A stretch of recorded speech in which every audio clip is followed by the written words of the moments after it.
उत्तम अनुभव के लिए 1.5 की स्पीड पर सुने। शान्ताकारं भुजगशयनं पद्मनाभं सुरेशं विश्वाधारं गगनसदृशं मेघवर्णं शुभांगं लक्ष्मीकान्तं कमलनयनं योगिभिर्ध्यानगम्यं वन्दे विष्णुं भवभयहरं सर्वलोकैकनाथम्। ॐ श्री परमात्मने नमः। अथ श्री विष्णुसहस्रनाम स्तोत्रम्। यस्य स्मरणमात्रेण जन्म संसारबन्धनात् विमुच्यते नमस्तस्मै विष्णवे प्रभविष्णवे। नमः समस्तभूतानां आदिभूताय भूभृते अनेकरूपरूपाय विष्णवे प्रभविष्णवे। वैशम्पायन उवाच श्रुत्वा धर्मानुशेषेण पावनानि च सर्वशः युधिष्ठिरः शान्तनवं पुनरेवाभ्यभाषत। युधिष्ठिर उवाच किमेकं दैवतं लोके किं वाप्येकं परायणम्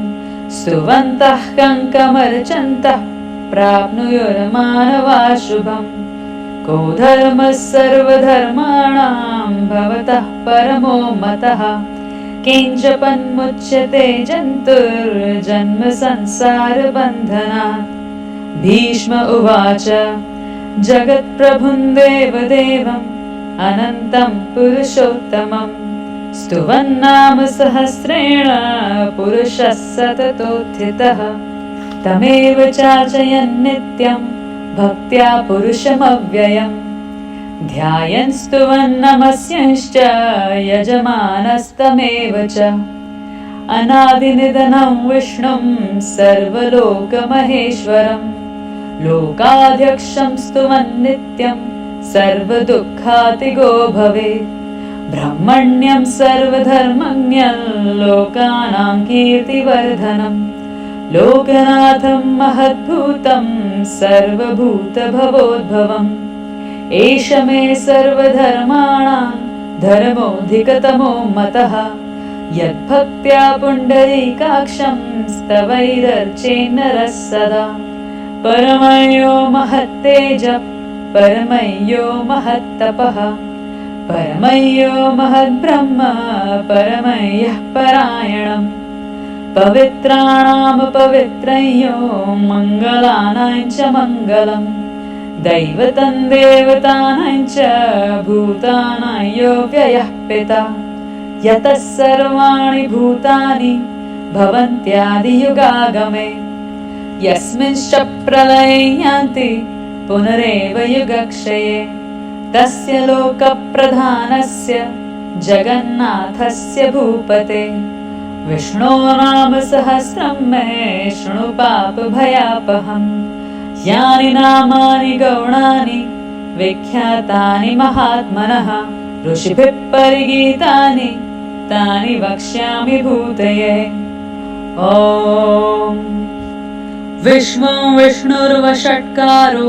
भूतभव्यभवत्प्रभुः भूतकृद्भूतभृद्भावो भूतात्मा भूतभावनः भूतात्मा परमात्मा च मुक्तानां परमा गतिः। अव्ययः पुरुषः साक्षी क्षेत्रज्ञोऽक्षर एव च योगो योगविदान्नेता प्रधानपुरुषेश्वरः नारसिंह वपुः श्रीमान् केशवः पुरुषोत्तमः सर्वशर्वशिवस्थाणुर्भूतादिर्निधिरव्ययः सम्भवो भावनो भर्ता प्रभवः प्रभुरीश्वरः स्वयं भूशम्भुरादित्यः पुष्कराक्षो महास्वनः अनादिनिधनो धाता विधाता धातुरुत्तमः अप्रमेयो ऋषिकेशः पद्मनाभो मरप्रभुः विश्वकर्मा मनुस्त्वष्टा स्थविष्ठस्थविरो ध्रुवः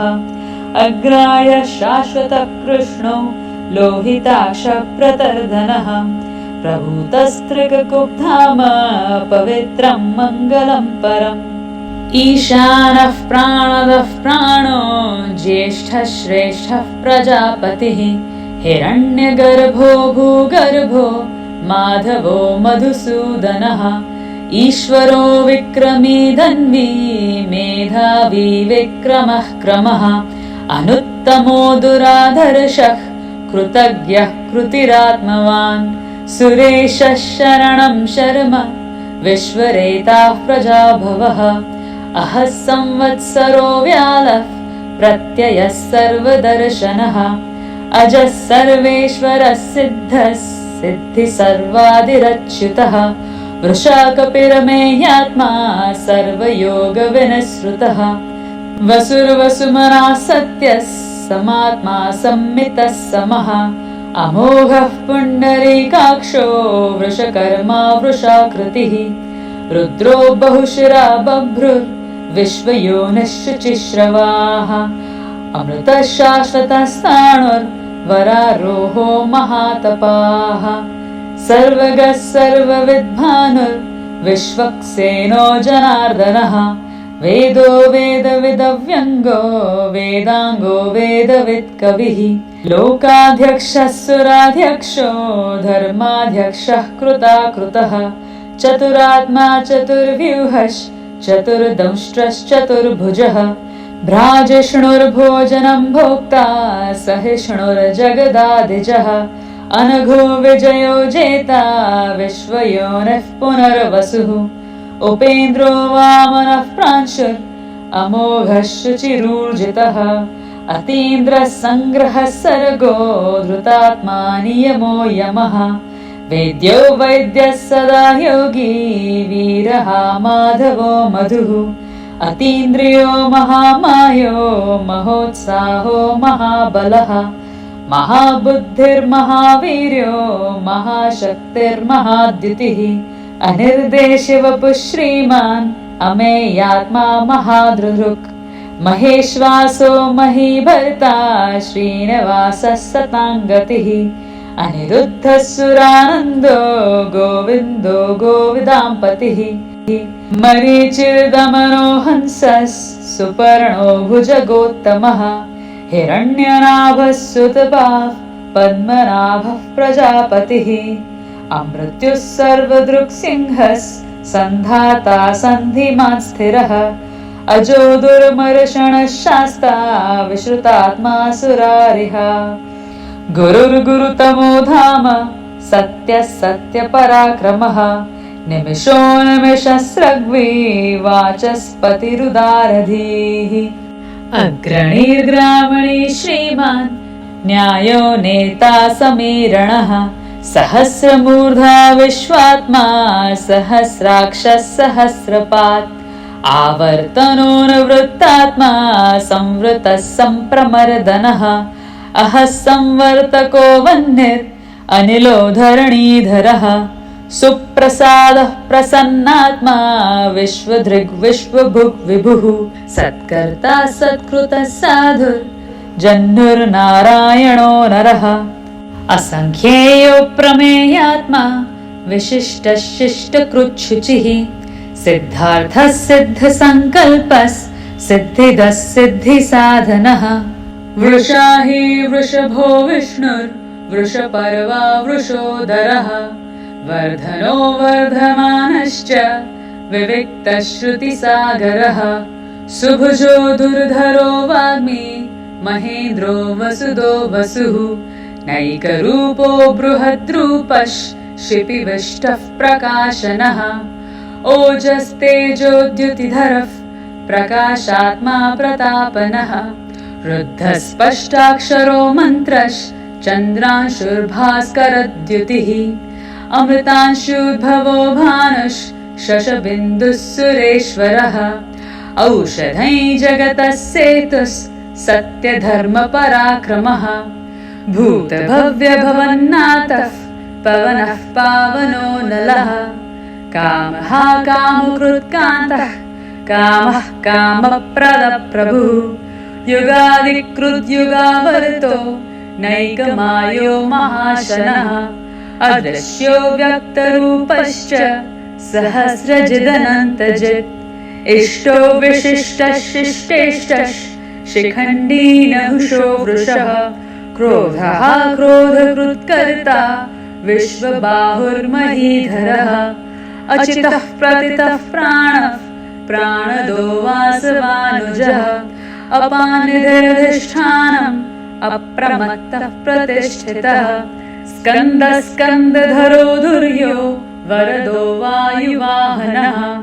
वासुदेवो बृहद्भानुः आदिदेवः पुरन्दरः अशोकस्तारणस्तारः शूरः शौरिर्जनेश्वरः अनुकूलः शतावर्तः पद्मी पद्मनिभीक्षणः पद्मनाभोरविन्दाक्षः पद्मगर्भः शरीरभृत् महर्धिरुद्धो वृद्धात्मा महाक्षो गरुडध्वजः अतुलः शरभो भीमः समयज्ञो हविर्हरिः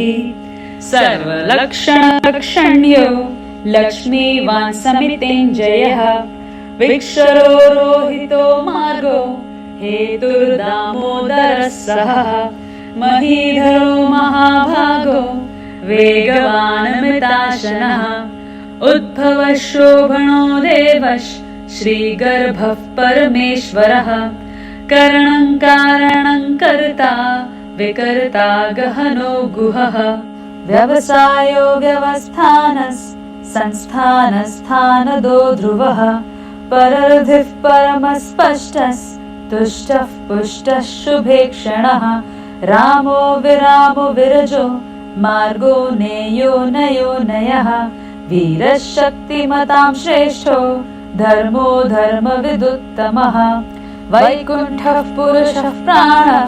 प्राणदः प्रणवः पृथुः हिरण्यगर्भः शत्रुघ्नो व्याप्तो वायुर्धोषजः ऋतुः सुदर्शनः कालः परमेष्ठी परिग्रहः उग्रः संवत्सरो दक्षो विश्रामो विश्वदक्षिणः विस्तारस्थावरस्थाणुः प्रमाणं बीजमव्ययम् अर्थोऽनर्थो महाकोशो महाभोगो महाधनः अनिर्विण्णस्थविष्ठो भूर्धर्मयूपो महामखः नक्षत्रनेमिर्नक्षत्री शमः श्यामः समीहनः यज्ञो इज्यो महेज्यश्च क्रतुः सत्रं सतां गतिः सर्वदर्शी विमुक्तात्मा सर्वज्ञो ज्ञानमुत्तमम् सुवृतः सुमुखः सूक्ष्मः सुघोषः सुखदः सुहृत् मनोहरो जितक्रोधो वीरबाहुर्विदारणः स्वापनः स्ववशो व्यापी नैकात्मा नैककर्मकृत् वत्सलो वत्सलो वत्सी रत्नगर्भो धनेश्वरः धर्मगुप्धर्मकृद्धर्मी सदसत्शरमक्षरम् अविज्ञाता सहस्रांशुर्विधाता कृतलक्षणः गभस्तिनेमि सत्त्वस्थः सिंहो भूतमहेश्वरः आदिदेवो महादेवो देवेशो देवभृद्गुरुः उत्तरो गोपतिर्गोप्ता ज्ञानगम्यः पुरातनः शरीरभूतभृद्भोक्ता कपीन्द्रो भूरि दक्षिणः सोमपोऽमृतपः सोमः पुरुजित्पुरुसत्तमः विनयो जयः सत्यसन्धो दाशार्हः सात्वतां पतिः जीवो विनयिता साक्षी मुकुन्दो मितविक्रमः अम्भोनिधिरनन्तात्मा महोदधिशयोऽन्तकः अजो महारस्वाभाव्यो जितामित्रः प्रमोदनः आनन्दो नन्दनो नन्दः सत्यधर्मात्रिविक्रमः महर्षिः कपिलाचार्यः कृतज्ञो मेदिनीपतिः त्रिपदस्त्रिदशाध्यक्षो महाशृङ्गः कृतान्तकृत् महावराहो गोविन्दः सुषेणः कनकाङ्गदी गुह्यो गभीरो गहनो गुप्तश्चक्रगदाधरः वेधास्वाङ्गोचितः कृष्णो दृढः सङ्कर्षणोचितः वर्णो वारुणो वृक्षः पुष्कराक्षो महामनाः भगवान् भगहानन्दी वनमाली हलायुधः आदित्यो ज्योतिरादित्यस् सहिष्णुर्गतिसत्तमः सुधन्वा खण्डपरशुर् दारुणो द्रविणप्रदः दिवि स्पृक् सर्वदृग्व्यासो वाचस्पतिर्यो निजः त्रिसामा सामगः साम निर्वाणं भेषजं भिषक् सन्न्यासकृच्छमः शान्तो निष्ठा शान्तिः परायणम् शुभाङ्गः शान्तिदस्पृष्टा कुमुदः कुवलेशयः गोहितो गोपतिर्गोप्ता वृषभाक्षो वृषप्रियः अनिवर्ती निवृत्तात्मा संक्षेप्ताक्षेम कृच्छिवः श्रीवत्सवक्षा श्रीवासश् श्रीपतिः श्रीमतांवरः श्रीधः श्रीशः श्रीनिवासश् श्रीनिधिः श्रीविभावनः श्रीधरः श्रीकरः श्रेयश् श्रीमान् लोकत्रयाश्रयः स्वक्षः स्वङ्गः शतानन्दो नन्दिर्ज्योतिर्गणेश्वरः विजितात्मा विधेयात्मा सत्कीर्तिश्छिन्न संशयः उदीर्णः सर्वतश्चक्षुर् अनीशः शाश्वतस्थिरः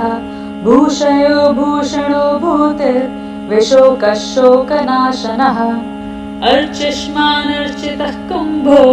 विशुद्धात्मा विशोधनः अनिरुद्धो प्रतिरथः प्रद्युम्नो मितविक्रमः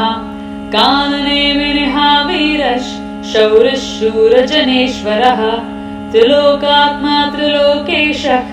केशवः केशिहा हरिः कामदेवः कामपालः कामेकान्तः कृतागमः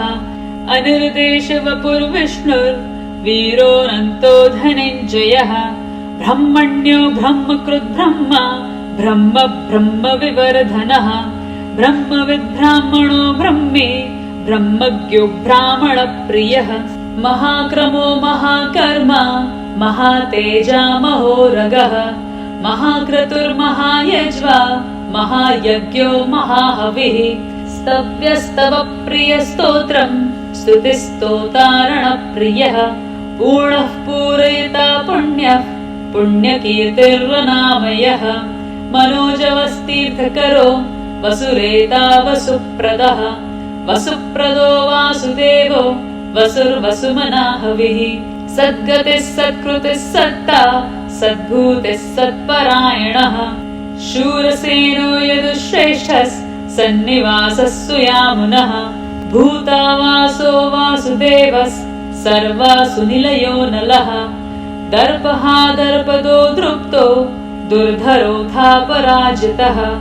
विश्वमूर्तिर्महामूर्तिर्दीप्तमूर्तिर्मूर्तिमान् अनेकमूर्तिरव्यक्तः शतमूर्तिः शताननः एकोनैकः सवक्कः यत्तत्पदमनुत्तमम् लोकबन्धुर्लोकनाथो माधवो भक्तवत्सलः सुवर्णवर्णो हेमाङ्गो वराङ्गश्चन्दनाङ्गदी वीरः विषमः शून्यो घृताशीरचलश्चलः अमानी मानदो मान्यो लोकस्वामी त्रिलोकधृक् सुमेधा मेधजो धन्यस् सत्यमेधाधराधरः तेजो वृषोद्युतिधरस् सर्वशस्त्रभृतांवरः प्रग्रहो निग्रहो व्यग्रो नैकशृङ्गो गदाग्रजः चतुर्मूर्तिश्चतुर्बाहुश् चतुर्व्यूहश्चतुर्गतिः चतुरात्मा चतुर्भावश् चतुर्वेदविदेकपात् समावर्तोऽनुवृत्तात्मा दुर्जयो दुरतिक्रमः दुर्लभो दुर्गमो दुर्गो दुरावासो दुरारिहा शुभाङ्गो लोकसारङ्गस् सुतन्तुस्तन्तुवर्धनः इन्द्रकर्मा महाकर्मा कृतकर्मा कृतागमः उद्भवः सुन्दरः सुन्दो रत्ननाभः सुलोचनः अर्को वाजस्सनः शृङ्गी जयन्तः सर्वविजयी सुवर्णबिन्दुरक्षोभ्यः सर्ववागीश्वरेश्वरः महारथो महागर्तो महाभूतो महानिधिः कुमुदः कुन्दरः कुन्दः पर्जन्यः पावनो निलः अमृताशो मृतवपुः सर्वज्ञः सर्वतोमुखः सुलभः सुव्रतः सिद्धः शत्रुजिच्छत्रुतापनः न्यग्रोधोदुम्बरोऽश्वत्थः चाणूरान्ध्रनिषूदनः सहस्रार्चः सप्तजिह्वः सप्तैधाः सप्तवाहनः अमूर्तिरनघो चिन्त्यो भयकृद्भयनाशनः अणुर्बृहत्कृशस्थूलो गुणभृन्निर्गुणो महान् अधृतस्वधृतस्वास्यः प्राग्वंशो वंशवर्धनः भारभृत्कथितो योगी योगीशः सर्वकामदः आश्रमश्रमणः श्यामः सुपर्णो वायुवाहनः धनुर्धरो धनुर्वेदो दण्डो दमयिता दमः अपराजितः सर्वसहो नियन्ता नियमो यमः सत्त्ववान् सात्विकः सत्यः सत्यधर्मपरायणः अभिप्रायः प्रियारोरः प्रियकृत्प्रीतिवर्धनः विहाय सगतिर्ज्योतिः सुरुचिर्हुतभुग्विभुः रविर्विरोचनः सूर्यः सविता रविलोचनः अनन्तो हुतभुग्भोक्ता सुखदो नैकजोग्रजः अनिर्विण्णः सदा मर्षि लोकाधिष्ठानमद्भुतः सनातनतमः कपिलः कपिरप्ययः स्वस्तिदः स्वस्तिकृत् स्वस्ति स्वस्ति भुक् स्वस्ति दक्षिणः अरौद्रः कुण्डली चक्री विक्रम्यूर्जितशासनः शब्दातिगः शब्दसः शिशिरः शर्वरीकरः अक्रूरः पेशलो दक्षो दक्षिणः शमिणां वरः विद्वत्तमो वीतभयः पुण्यश्रवणकीर्तनः उत्तारणो दुष्कृतिः पुण्यो दुःस्वप्ननाशनः वीरः रक्षणः सन्तो जीवनः पर्यवस्थितः अनन्तरूपोऽनन्तश्रीर्जितमन्युर्भयापहः चतुरस्रो गभीरात्मा विदिशो व्यादिशो दिशः अनादिर्भूर्भुवो लक्ष्मीः सुवीरो रुचिराङ्गदः जननो जनजन्मादिर् भीमो भीमपराक्रमः आधारनिलयो धाता पुष्पहासः प्रजागरः ऊर्ध्वगः सत्पथाचारः प्राणदः प्रणवः पणः प्रमाणं प्राणनिलयः प्राणभृत् प्राणजीवनः तत्त्वं तत्त्वविदेकात्मा जन्म मृत्युजरातिगः भूर्भुवः स्वस्तरुस्तारः सविता प्रपितामहः यज्ञो यज्ञपतिर्यज्वा यज्ञाङ्गो यज्ञवाहनः यज्ञभृत् यज्ञकृत् यज्ञी यज्ञभुग्यज्ञसाधनः यज्ञान्तकृद्य गुह्यम् अन्नमन्नाद एव च आत्मयोनिः स्वयं जातो वैखानः सामगायनः देवकी नन्दनः स्रष्टा क्षितीशः पापनाशनः शङ्खभृन्नन्दकी चक्री शारङ्गधन्वा गदाधरः रथाङ्गपाणिरक्षोभ्यः सर्वप्रहरणायुधः सर्वप्रहरणायुध ॐ नमः इतीदं कीर्तनीयस्य केशवस्य महात्मनः नाम्नां सहस्रं दिव्यानाम् अशेषेण प्रकीर्तितम् य इदं शृणुयान् नित्यं यश्चापि परिकीर्तयेत् नाशुभं प्राप्नुयात् किञ्चित् सोमुत्रेह च मानवः वेदान्तगो ब्राह्मणः स्यात् क्षत्रियो विजयी भवेत् वैश्यो धनसमृद्धः स्यात् शूद्रः सुखमवाप्नुयात् धर्मार्थी प्राप्नुयात् धर्मम्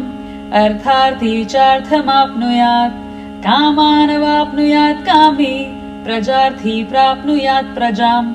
भक्तिमान्यः सदोत्थाय शुचिस्तद्गतमानसः सहस्रं वासुदेवस्य नाम्नामेतत् प्रकीर्तयेत् यशः प्राप्नोति विपुलै ज्ञातिप्राधान्यमेव च अचलां श्रियमाप्नोति श्रेयः प्राप्नोत्यनुत्तमम् न भयं क्वचिदाप्नोति वीर्यं तेजश्च विन्दति भवत्यरोगोद्युतिमान् बलरूपगुणान्वितः